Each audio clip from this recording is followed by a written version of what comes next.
Shalom, shalom. Que le nom du Seigneur soit encore béni ce matin. Je bénis le Seigneur pour ta vie. Je bénis le Seigneur pour le souffle qu'il nous accorde encore d'être debout ce matin pour le partage de sa parole. La parole de Dieu qui est esprit et vie. La parole de Dieu qui donne la vie. Et nous sommes contents vraiment que Dieu nous accorde encore la vie, encore ce matin, sachant que nous ne méritons pas cela. On le sait très bien qu'il y a des enfants qui ont été massacrés dans mon pays. Il y a de cela 8 jours environ. Et des petits enfants de moins de 12 ans qui ont perdu la vie. Ça pouvait être toi, ça pouvait être moi. Mais Dieu a voulu que nous soyons vivants. Au milieu de ces enfants, il y a plusieurs qui sont tués. C'est même qu'on ne va jamais retrouver les corps. Mais si tu es vivant, tu dois rendre grâce à Dieu. Bien aimé, on n'est pas vivant. On peut mettre un peu d'appui sur cela. On n'est pas vivant à cause de notre justice. On n'est pas vivant à cause de notre piété. On n'est pas vivant parce qu'on a fait du bien ou bien parce qu'on fait du bien. Parce que beaucoup de personnes pensent que c'est à cause de leur façon de vivre, c'est à cause de leur manière de vivre que voilà, Dieu est obligé en quelque sorte de leur faire, de l'accorder la vie. Donc, Dieu n'est pas obligé de t'accorder la vie, bien-aimé. Il n'est pas obligé, c'est une grâce. Être vivant, avoir ce souffle-ci, c'est une grâce. Sachant qu'un jour, on va laisser ce monde. Et l'année 2020 a été une année très difficile, mais est une année très difficile. Et nous sommes déjà au 11e mois de l'année. Je bénis le Seigneur. Et ma prière, c'est que cette année puisse vraiment traverser. Et que cela puisse nous enseigner vraiment que nous devons nous attacher à Dieu. Le monde a connu une période de crise, une période où beaucoup ont perdu espoir. La plupart, beaucoup de personnes fameuses sont mortes. Les personnes qu'on croyait peut-être être invincibles et qui sont parties comme ça. Ça peut être toi, ça peut être moi, et on est encore vivant. On rend grâce à Dieu. Le corona qui a massacré des milliers de personnes, des centaines de milliers de personnes qui sont mortes à cause de cette maladie, qui sont toujours en train de mourir. Mais toi et moi, nous sommes vivants. L'Afrique qui est encore debout, qui a survécu à la pandémie du corona. Mais toi et moi, nous sommes debout. Bien aimé, si c'est comme parler de la technologie, des infrastructures sanitaires, je crois que l'Afrique serait perdue. Mais si l'Afrique est debout, ce n'est pas parce que nous sommes trop forts, mais c'est par la grâce de Dieu. Ce n'est pas parce que nous sommes plus saints que les Blancs, mais c'est la grâce de Dieu. Et je veux que tu sois conscient de cela. Oui frère, parfois on pense que le souffle, si c'est un acquis, c'est pas un acquis, bien aimé. C'est pas un acquis. Je veux que tu sois conscient de cela, ce n'est pas un acquis. Le souffle de vie que tu as, ce n'est pas un acquis. C'est Dieu qui te l'a donné. Vous savez, j'ai lu un jour un documentaire, disons un post sur WhatsApp, où on disait que comment vous appelez ça, la bonbonne respiratoire à l'hôpital général. L'hôpital général, c'est l'un des hôpitaux les plus fameux de la ville de Douala. Oui, pour être sous respiratoire chaque jour là-bas, je crois que c'est 100 000 francs, entre 100 et 150 000. Pour avoir l'air ici, donc pour respirer l'air là, pour ceux qui sont dans le coma, c'est 150 000 francs par jour. Essayez donc d'évaluer 150 000 francs par jour, par semaine, par mois. 150 000 francs par jour, par semaine, disons 10 jours, ça fait déjà 1 500 000. Ouais, un peu 10 jours. Et 40 jours, ça fait combien? Ça fait 6 bâtons, je crois. 6 millions. Et tu as 6 millions comme ça gratuitement. Tu respires l'air gratuitement, 6 millions par mois. Ça fait combien par année? 60 millions, ça fait combien? 72 millions par an que tu as gratuitement comme ça. 72 millions, c'est seulement la respiration. C'est seulement la respiration que tu coûtes 72 millions de francs par an. 72 millions. Et si tu as 20 ans, si tu as 50 ans, si tu as 40 ans, ça veut dire que tu dois des milliards à Dieu. Oui, on doit des milliards à Dieu. Mais il te l'a donné gratuitement. À l'hôpital, ça coûte 150 000 francs. Bien aimé, même si c'est que tu n'as pas d'argent, même si c'est que tu souffres. Le souffle, si c'est un grand cadeau, bien aimé, c'est un très grand cadeau. 150 000 francs par mois à l'hôpital général, quand tu es sous respiratoire. Imagine alors que ta famille n'a pas d'argent, tu meurs. Claire, on retire les choses. Mais toi, tu l'as reçu gratuitement, tu n'as pas payé pour cela. Et quand on te parle de Jésus, tu as endurci ton cœur. Quand on dit viens, tu parles de tes ancêtres. Ce sont tes ancêtres qui te donnent le souffle de vie là. Est-ce tes ancêtres qui te donnent ce souffle de vie, toi qui dis que non, mes ancêtres sont morts? Pourquoi alors quand tu es malade, tu pars dormir à l'hôpital? Pourquoi tes ancêtres ne viennent pas prendre soin de toi? Et c'est un peu le sujet qu'on va parler ce matin. la relation entre Dieu et les coutumes. Je ne pourrais pas parler de ça totalement parce que je ne fais pas de très longues vidéos. Mais je vais essayer de brosser cela. Amen. Et avant de commencer, je vais faire une petite prière. Seigneur, merci encore pour ce matin. Merci pour ta grâce. Merci pour ton amour. Merci pour la parole de vérité. Seigneur, que cette parole transforme mon cœur, transforme le cœur d'une âme ce matin. Seigneur, afin qu'elle comprenne qu'elle a besoin de toi et toi seul. Père, glorifie-toi puissamment. À toi la gloire au nom puissant de Jésus-Christ. Amen. Bien-aimés dans le Seigneur, aujourd'hui nous allons parler sur le sujet de la relation entre Dieu et les traditions. Quand je parle de tradition, ce n'est pas le sujet que j'ai parlé dernièrement. Le sujet des traditions que j'ai parlé dernièrement, c'était un sujet général. Mais maintenant, je vais entrer un peu particulier, surtout chez nous en Afrique, où les coutumes, les traditions, les coutumes sont ancrées dans nos esprits. Et on voit même des personnes aujourd'hui qui se réclament de Christ, qui croient à ces choses-là. On va donc lire dans 1 Roi chapitre 18. 1 Roi chapitre 18. Voilà, 1 Roi chapitre 18. À partir du verset 20. 1 Roi chapitre 18, à partir du verset 20. Je lis pour la gloire de Dieu. Akab a envoyé des messagers vers tous les enfants d'Israël. Et il rassembla les prophètes à la montagne du Carmel. Alors Élie s'approcha de tout le peuple et dit: Jusqu'à quand boiteriez-vous des deux côtés? Si l'Éternel est Dieu, allez après lui. Si c'est Baal, allez après lui. Le peuple ne répondit rien. Alors, certaines personnes connaissent cette histoire. C'est le peuple d'Israël qui est tombé dans l'idolâtrie, qui allait servir Baal. Et il y avait dans le prophète Élie, un homme de Dieu puissant, qui a donc convoqué le peuple. Il leur a dit que, mais les gars, c'est quoi avec vous? Pourquoi vous vous embrouillez?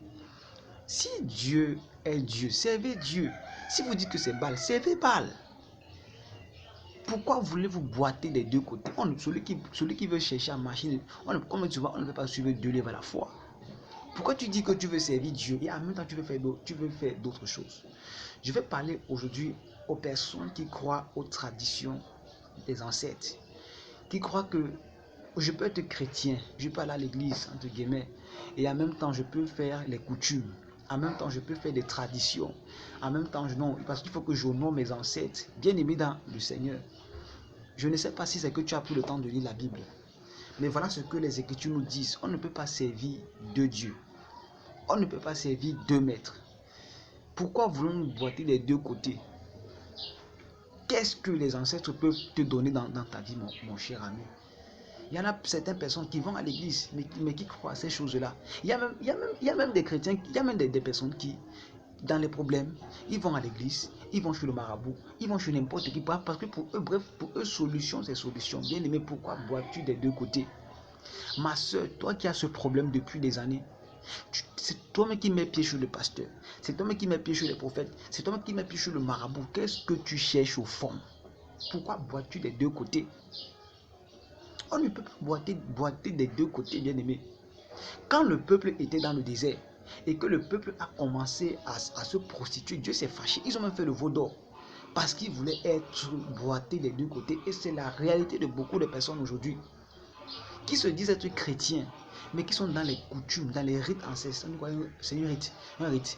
Dans les rites ancestraux, on ne peut pas boiter des deux côtés. Le plus grand des commandements, c'est que tu aimeras ton Dieu de tout ton cœur, de toute ton âme, de toute ta force, de toute ta pensée. Laisse-moi te dire une chose, tes ancêtres ne peuvent pas te protéger. Tes ancêtres ne peuvent pas te protéger. Personne, l'homme ne peut pas protéger un homme. Si déjà l'homme vivant n'est pas capable de protéger un homme qui est mort, un homme qui est vivant, à plus forte raison, un homme qui est mort. Je prends un cas qui est très simple. Les parents envoient les enfants à l'école. Est-ce que quand les enfants partent à l'école, les parents sont derrière eux? Étant vivant, est-ce que quand l'enfant traverse la route, le parent est là? Bon, à moins qu'il l'accompagne, mais ce n'est pas tout le monde qui le fait. Quand l'enfant rentre de l'école, est-ce que c'est le parent qui protège l'enfant jusqu'à ce que l'enfant rentre à la maison, le parent étant vivant? Pourquoi penses-tu que c'est celui qui est mort qui va pouvoir prendre soin de toi? Ça, c'est la folie, bien-aimé, c'est la folie. Et il y a là certaines personnes qui vont dépenser des centaines de milliers de francs pour dire que non, il faut que j'aille saluer mes ancêtres parce qu'ils me protègent. Qui t'a dit que ton ancêtre te protège? La plupart même, quand étant vivant, est-ce qu'ils prenaient même soin de vous? Donc subitement, c'est quand un est mort qui devient saint. C'est impossible, frère. C'est impossible, sœur. Il n'y a pas de rapport entre les vivants et les morts, dit la Bible. Elle est claire. Il n'y a pas de rapport entre les vivants et les morts. Il n'y a aucun rapport entre les vivants et les morts. Fuyons cet héritage catholique, je vais dire le nom, que nous avons reçu. Parce que vous ne le savez pas, c'est l'enseignement que je faisais hier dans un groupe de nouveaux convertis. D'où vient par exemple l'origine des bâtiments églises? Ça vient du catholicisme romain. Et comment est-ce que cela a été construit? C'était construit sur les ossements des chrétiens morts martyrs, dans le but de pouvoir, comment dire ça, mystifier, si vous voulez, sacraliser le bâtiment. Parce qu'on se disait que non, les esprits des frères qui étaient morts martyrs protégeaient les lieux. Or, c'est le mensonge. Pourquoi nous les hommes, c'est plus facile à l'homme de croire à un mort que de croire au vivant. Parce que Jésus-Christ est vivant. Mais nous voulons croire aux morts. Jésus-Christ a dit que laissez les morts à l'enterrer leurs morts. Jusqu'à quand boiteras-tu des deux côtés? Jusqu'à quand, frère? Jusqu'à quand, sœur? Alors c'est le conseil qu'il a donc dit. Jusqu'à quand? Choisissez. Si tu dis que tu sais Jésus, abandonne ces choses. Si tu dis que tu sais les choses, abandonne Jésus. On ne peut pas boiter des deux côtés. C'est impossible, frère. C'est impossible, sœur. Je vais dire à quelqu'un ce matin qui croit qu'on peut être chrétien et en même temps faire les traditions, que tu te trompes toi-même. Tu te trompes toi-même. Même en mathématiques, moins 1 fois plus 1, ce n'est pas 1, c'est moins 1. C'est une égalité. Et c'est la même chose avec les choses célestes. Donc le peuple, à chaque fois que le peuple d'Israël désobéissait à Dieu, cherchait des choses vaines, ça attirait la malédiction, la colère de Dieu dans leur vie. Et c'est comme ça que beaucoup de personnes qui, boitant des deux côtés, attirent la malédiction de Dieu dans leur vie. Oui frère, oui sœur. Ça se voit aujourd'hui que beaucoup de personnes sont à la quête des miracles. C'est clair, il y a des problèmes, on est tous d'accord. Mais ce n'est pas parce qu'il y a des problèmes que tu dois croire à n'importe quoi. Ce n'est pas parce qu'il y a des problèmes que tu dois courir vers n'importe quoi, frère. Beaucoup de personnes, non. On va chez le marabout, on va chez le pasteur, on va chez le prêtre, on fait ceci. J'ai connu des personnes comme ça avec qui j'ai moins travaillé. Une maman avec sa maison était celle de prière. On prie ensemble bien. Un beau jour, elle amène un prêtre exorciste à la maison. Et elle m'invite sans me dire exactement ce qui se passe. Et c'était ma toute première fois d'assister à une prière, on dit quoi, exorciste. Je n'avais jamais assisté à ça, toute une nuit. Je n'avais jamais assisté. Et le lendemain, j'ai vraiment grondé cette femme. Je sais pas, que j'ai eu mal. Comment peut-elle boiter des deux côtés? Quand tu as dit que c'est Dieu, laisse Dieu faire, laisse Dieu agir. C'est pas toi de dire à Dieu que je veux que ma situation s'arrête tel jour. Ce n'est pas à toi de le faire. Dieu connaît. Quand Dieu rétablit par exemple des délivrances, c'est parce qu'il veut t'asseoir quelque chose. C'est parce qu'il veut t'apprendre des choses. Mais non, nous, l'homme veut la solution rapide. Avec Dieu, ça ne se passe pas comme ça. C'est pour cela que le peuple étant, quand Moïse était sur la montagne, au lieu que le peuple reste tranquille, ils ont commencé à mouchader, à bavader, ils ont fait le veau d'or. Parce qu'ils ne voulaient pas rester tranquilles. Jusqu'à quand boiteriez-vous des deux côtés? C'est la question que je te pose ce matin. C'est la question que le Saint-Esprit te pose ce matin. Toi qui as un pied à l'église, toi qui as un pied sur les marabouts, toi qui as un pied sur les crânes, tu cherches finalement quoi? Et tu dis que tu veux servir Jésus avec ce genre de mentalité, c'est impossible. On ne peut pas tromper Yahushua, on ne trompe pas Jésus-Christ. Si tu dis que tu es pour les traditions, va faire tes traditions, laisse Jésus en paix. Oui. Dieu ne va jamais fermer les yeux. Peut-être parce que non, tu allais faire des sacrifices là-bas. Maintenant tu viens à l'église, tu fais un sacrifice. Dieu ne fermera pas les yeux. Dieu n'est pas un hypocrite. On peut tromper les hommes. C'est les hommes qui peuvent faire ça. Tu peux être un homme influent. Tu as offensé une personne. La personne te porte plainte. Et tu peux monnayer le juge, je ne sais pas quoi. Oui, tu peux faire ça avec les hommes. Mais avec Dieu, Dieu n'est pas corruptible. Nicodème a dit que nous savons que tu es un docteur venant de Dieu. Nous le savons que personne ne peut faire ces choses-là si Dieu n'est avec lui. On sait que toi, là, quand tu parles, personne ne peut, tu ne fais accession à personne. C'est ce qu'ils ont dit à Jésus, non, avant de lui poser la question, piège, où il n'est pas tombé. On sait que toi, tu fais des dégâts à personne. Bien aimé, c'est comme ça qu'un enfant de Dieu doit être. Si tu dis que tu es pour Yahushua, que tu es pour Jésus, sois pour Jésus de tout ton cœur. Et non un pied dedans, un pied dehors.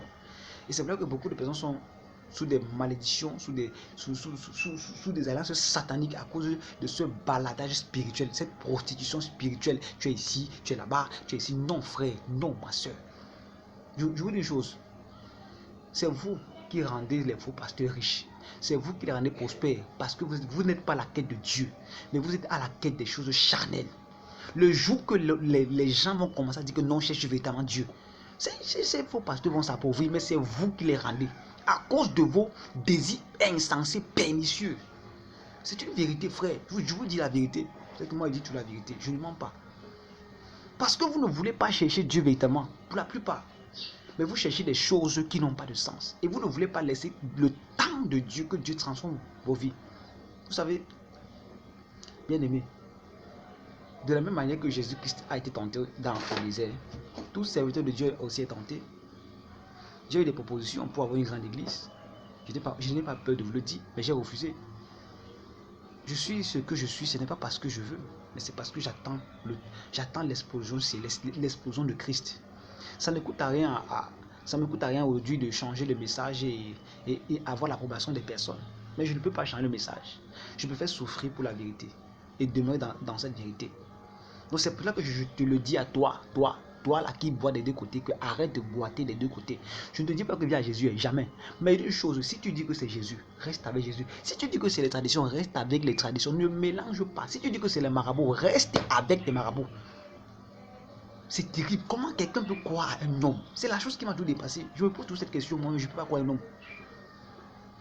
Si un homme de Dieu prêche, je ne crois pas à la bouche de l'homme de Dieu, mais je crois à ce qui sort de sa bouche. C'est pour dire quoi? C'est pour dire que lui, il est revêtu de l'Esprit de Dieu, il parle par l'Esprit de Dieu. Mais le marabout qui te promet la richesse, par exemple, tu peux avoir un marabout qui habite dans une maison qui est presque tombée comme ça. Mais c'est chez lui que tu peux demander la richesse. Si la richesse a été vraiment la richesse, est-ce que lui-même, il n'aurait pas besoin de cela? Est-ce qu'il n'aurait pas besoin de cela? C'est parce qu'il est conscient que ce n'est pas une richesse. Qui n'aimerait pas vivre bien, qui n'aimerait pas manger des poulets, qui n'aimerait pas rouler dans les grosses voitures? Alors tu peux avoir une personne qui n'a même pas le vélo. Tu lui demandes la richesse. Donc lui n'aime pas la richesse là. C'est toi ceux qui aiment ça. Donc ou bien il est un sacrifié. Non, attention, arrêtez un peu tous ces années là. Le seul sacrifice qui a été agréable à Dieu, c'est celui de Jésus-Christ de Nazareth. C'est le seul homme qui est mort pour le salut de l'humanité. Il n'y a pas un autre homme. Il n'y a pas un autre salut là. Jésus, Pierre a dit qu'il n'y a pas un autre nom qui a été donné aux hommes par lequel nous devons être sauvés. C'est le nom de Jésus-Christ de Nazareth. C'est pour ça que je t'encourage, toi, mon frère, toi, ma soeur. Arrête de boiter les deux côtés. Si tu dis que tu sais Jésus jusqu'à la gare. Si tu dis que tu sais les marabouts jusqu'à la gare et tu auras ta récompense. Clairement. Ce que tu sèmes, c'est ce que tu recolles. Tu ne peux pas vouloir s'aimer sur comment dire ça? Tu ne peux pas vouloir s'aimer partout et avoir les bonnes choses. Je suis désolé, c'est impossible. Ce que tu sèmes, c'est ce que tu recolles. Donc si tu dis que tu aimes Jésus, abandonne ces choses-là. Si tu dis que tu aimes les marabouts, abandonne Jésus très simplement. Vous savez, moi je rends grâce à Dieu que j'ai grandi dans une famille chrétienne. Je n'ai jamais mis pied chez marabout. Je ne connais même pas comment ça se passe. Je n'ai que vu ça que à la télé.